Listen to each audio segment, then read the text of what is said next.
विक्रमादित्य और दो जोगनियाँ। बहुत समय पहले की बात है।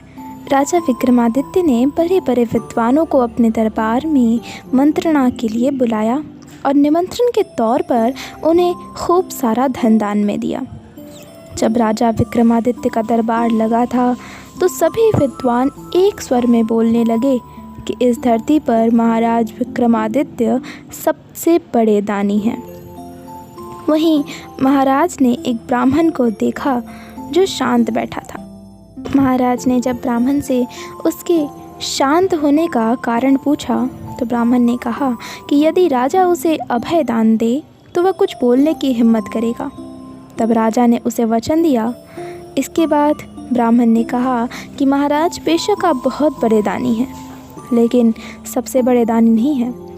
ब्राह्मण के वचनों को सुनकर सभी दरबारी ब्राह्मण की ओर देखने लगे और महाराज ने ब्राह्मण के निडरता की तारीफ की।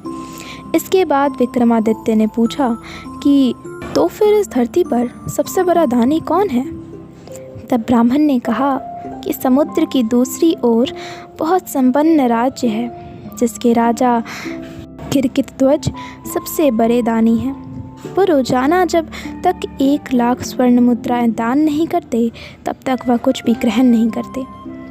मैंने भी कुछ दिन तक उनके दरबार में जाकर दान ग्रहण किया था। महाराज विक्रमादित्य ने ब्राह्मण की यह बात सुनकर उन्हें बहुत सारा धन देकर विदा किया और स्वयं बेताल की मदद से समुद्र के पार राजा किरकितध्वज के राज्य पहुंच गए। वे सीधा किरकितध्वज के दरबार में पहुंचे और उनसे अपने लिए एक नौकरी की मांग की। किरकितध्वज ने महाराज से उनका परिचय पूछा तो विक्रमादित्य ने कहा कि वे एक साधारण नागरिक हैं और नौकरी की तलाश कर रहे हैं।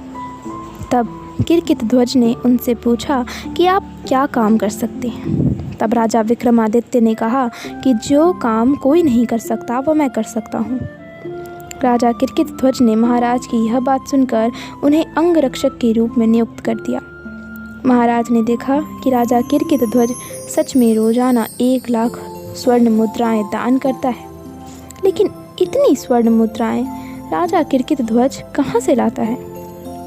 यह जानने की विक्रमादित्य के मन में लालसा हुई। महाराज विक्रमादित्य ने देखा कि राजा किरकितध्वज रोज शाम को कहीं जाता है और लौटते समय एक थैली में स्वर्ण मुद्राएं लेकर आता है। आखिरकार किरकितध्वज स्वर्ण मुद्राओं से भरी थैली कहाँ से लाता है? यह जानने के लिए एक दिन विक्रमादित्य किरकितध्वज का पीछा करते हैं। विक्रमादित्य ने देखा कि किरकितध्वज एक मंदिर में जाता है और नहा धोकर वहाँ पर मौजूद देवी की मूर्ति के सामने बड़े कढ़ाहे में तेल डालकर उसमें कूद जाता है। महाराज यह देखकर चौंक जाते हैं। विक्रमादित्य आगे बढ़ने वाले होते ही हैं, लेकिन यह देखकर रुक जाते हैं कि वहाँ पर दो जोगनियाँ आती हैं और किरकितध्वज के शरीर को नोच नोच कर खा जाती है। जब जोगनियाँ चली जाती हैं तो देवी प्रकट होती है और अमृत की बूंद से किरकितध्वज को जीवित कर देती है। किरकितध्वज के जीवित होने के बाद देवी किरकितध्वज को 1,00,000 स्वर्ण मुद्राएं देती हैं। उसके बाद राजा किरकितध्वज उन मुद्राओं को पाकर खुश होता है और वहाँ से चला जाता है। राजा किरकितध्वज के जाने के बाद महाराज विक्रमादित्य ने भी स्नान करके वही प्रक्रिया दोहराई जो राजा किरकितध्वज ने की थी।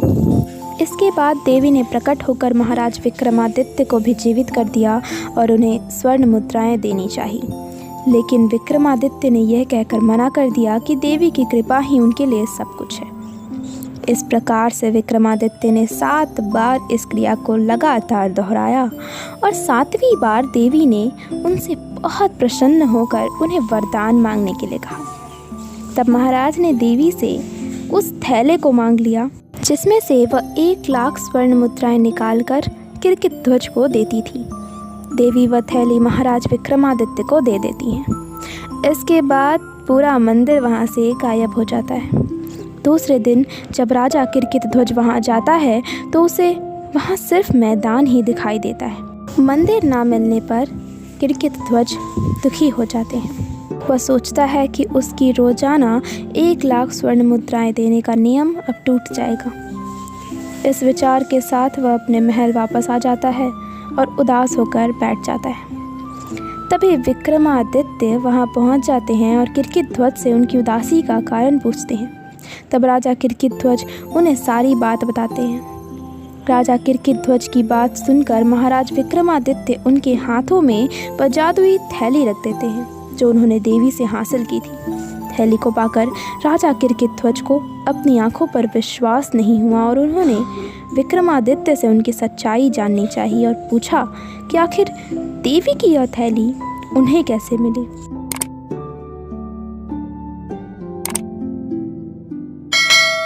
तब महाराज विक्रमादित्य ने राजा किरकिध्वज को सारी बात बताई। राजा किरकिध्वज को जब विक्रमादित्य की असलियत पता चली तो उन्होंने विक्रमादित्य को गले से लगा लिया और कहा, आप ही इस धरा पर सबसे बड़े दानी हैं। राजा किरकिध्वज से विदा लेकर महाराज विक्रमादित्य अपने राज्य वापस आ गए। बच्चों, इस कहानी से यही सीख मिलती है कि आप जितनी संयम और दयावान होंगे, आप विश्व में उतने ही ज़्यादा प्रसिद्ध होंगे।